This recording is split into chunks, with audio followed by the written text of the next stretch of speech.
Hello World! Nesse vídeo falaremos um pouco sobre a história dos vírus de computador e a sua evolução. Antes de tudo, precisamos definir a diferença entre vírus e malware. É comum as pessoas usarem esses termos como sinônimos, mas eles não são exatamente iguais. Malware é um termo genérico para qualquer software malicioso, já o vírus de computador é apenas um dos diversos tipos de malwares, que incluem worms, cavalos de Troias, ransomware, entre muitos outros. O vírus de computador é um programa ou parte de código malicioso que, similar com o vírus biológico, infecta o computador e se autorreplicam para se espalharem para outras máquinas através de uma fonte. Essa fonte pode ser um programa ou o arquivo que o usuário precisa abrir para infectar o computador. A ideia de autorreplicação de autômatos foi abordada pela primeira vez no final dos anos de 1940 pelo matemático John von Neumann e em um artigo em 1966. Mas foi somente no começo dos anos 70 que um programa foi criado para testar a teoria de Neumann. Seu nome era Creeper. Escrito por Bob Thomas na BBM Technologies, o Creeper é considerado por muitos como o primeiro vírus e infectava máquinas na ARPANET, que seria como predecessor da Internet. Em cada novo disco rígido infectado, o Creeper tentava se remover do host anterior. O Creeper não tinha um objetivo malicioso e apenas exibia a seguinte mensagem: I am the Creeper, catch me if you can.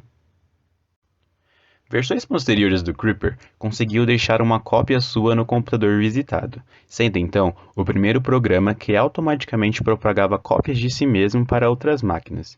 Em outras palavras, o primeiro worm. Para limpar a bagunça na rede criada pelo Creeper, um segundo worm foi criado, o Reaper. Foi espalhado pela rede de computadores e quando encontrava o Creeper, ele o removia, sendo então o primeiro antivírus. 3 anos depois, um vírus denominado Rabbit, ou coelho, apareceu. Esse nome se deu pela sua velocidade de replicação.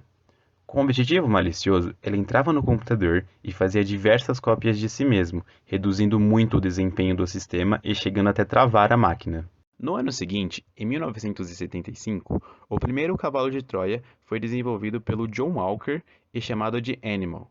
Na época, eram populares os programas de animais que tentam adivinhar em qual animal o usuário está pensando em um jogo de 20 perguntas. A versão que Walker criou teve altíssima demanda e para enviá-los aos amigos era necessário gravar e transmitir fitas magnéticas. Para facilitar as coisas, Walker criou o Purveyed, que se instalava junto com o Animal. Durante o jogo, o Purveyed examinava todos os diretórios do computador disponíveis ao usuário e depois fazia uma cópia do Animal nos diretórios em que ele ainda não estava presente. Não havia um objetivo malicioso, mas o Animal e o Purveyed se enquadravam na definição de cavalo de Troia. Havia no Animal um outro programa oculto que realizava ações sem aprovação do usuário. Até 1982, os malwares podiam se propagar por meio de uma rede, como o Creeper, ou por recursos compartilhados, no caso do Animal. Mas isso não quer dizer que os computadores pessoais estavam totalmente imunes a esse tipo de programas. Foi preciso de um pequeno ajuste no mecanismo que eles usavam para se espalharem. Rich Skrenta, adolescente de 15 anos na época, criou o Elk Cloner, o primeiro vírus de computador com distribuição ampla. O vírus Elk Cloner infectou o setor de inicialização de computadores da Apple II. Naquela época, os sistemas operacionais eram armazenados em disquetes. Como resultado, os disquetes eram infectados e o vírus era lançado toda vez que uma máquina era inicializada. Quando um disquete não infectado, que geralmente vinha carregado com o jogo, era acessado, o vírus se copiava no disquete, infectando-o também, e se espalhando lentamente de um disquete para o outro. Quando o jogo era inicializado pela 15ª vez, a tela ficava preta e o seguinte poema era mostrado.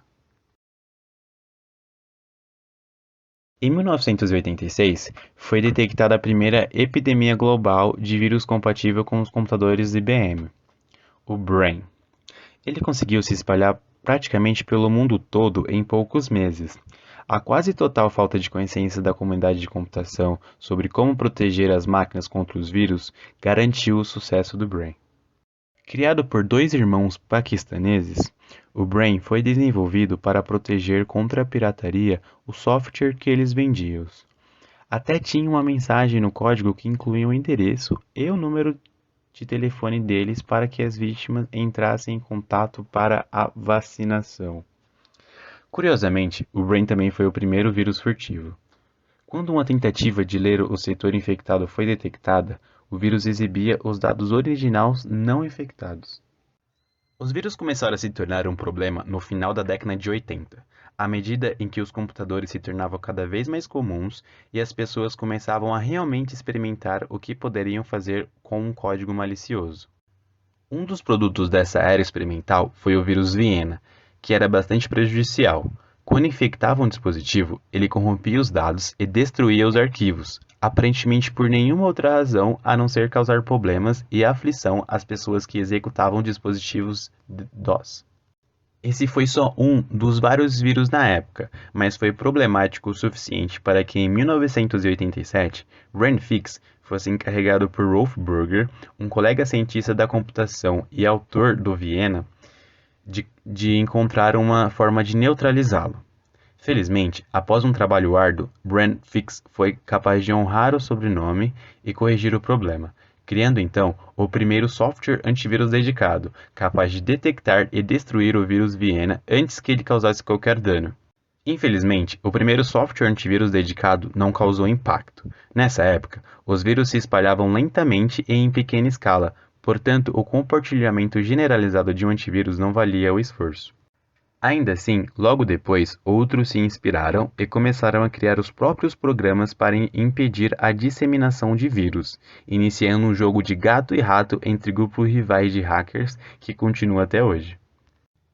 Criado em 1988, Robert Stephen Morris, estudante de graduação da Cornell University, criou o Worm Morris. Criado sem a intenção de ser destrutivo, mas para destacar a fraqueza das conexões da época, o projeto acabou ultrapassando os limites planejados devido a um erro de programação. Sem controle, Morris viu a sua criação propagar pela internet e ganhar reconhecimento na mídia, pois era capaz de infectar a mesma máquina mais de uma vez, com cada infecção diminuindo mais ainda a velocidade do computador. O governo americano estimou que o Worm causou de 100 mil a 10 milhões de dólares em danos na época. Robert Morris foi sentenciado a 3 anos de liberdade condicional, 400 horas de trabalho comunitário e multado em 10 mil dólares. Descoberto em 1991, o vírus Michelangelo foi projetado para infectar sistema DOS. Quando chegava o dia 6 de março, na hora de usar um computador infectado com o Michelangelo, o payload saía de seu estado de repouso e substituía todos os dados do disco rígido por caracteres aleatórios, fazendo com que a recuperação da informação fosse praticamente impossível. Um dos primeiros vírus de e-mail descoberto foi o Love Letter ou I Love You, em 2000. Enviado por um e-mail disfarçado de carta de amor, o ataque do I Love You começava abrindo o arquivo de texto anexado e liberava um worm que causava muito mais danos do que um worm típico, até mesmo em comparação com os worms atuais. O I Love You baixava um cavalo de Troia assim que era ativado, que sobrescrevia arquivos, roubava dados do usuário, como nomes de usuário, senhas, endereço IP e muito mais, e depois era enviado para todos na lista de contatos de e-mail. Do ano 2000 até hoje, outros malwares também se destacaram, como Code Red, um worm que se aproveitou de uma vulnerabilidade dos sistemas da Microsoft, causando prejuízo de 2 bilhões de dólares. Blaster, que direcionava ataques de negação de serviço distribuído aos sites de atualização da Microsoft Windows e até deixava uma mensagem para o Bill Gates. Assim como o Reaper foi para o Creeper, um worm chamado Elkia foi para o Blaster. Utilizava a mesma vulnerabilidade para verificar se o Blaster estava presente e então eliminá-lo. O WannaCry foi um ransomware que criptografava dados do usuário, exigindo um pagamento em Bitcoin para que os dados sejam descriptografados e devolvidos. Há mais de 50 anos, os vírus de computador fazem parte da consciência coletiva, mas o que antes era um simples vandalismo cibernético acabou se transformando rapidamente em crime virtual. Os worms, cavalos de Troia e vírus estão evoluindo. Os hackers são inteligentes e entusiasmados e estão sempre dispostos a superar os limites de conexão e do código para desenvolver novos métodos de infecção. A mudança é a alma dos ataques e das defesas.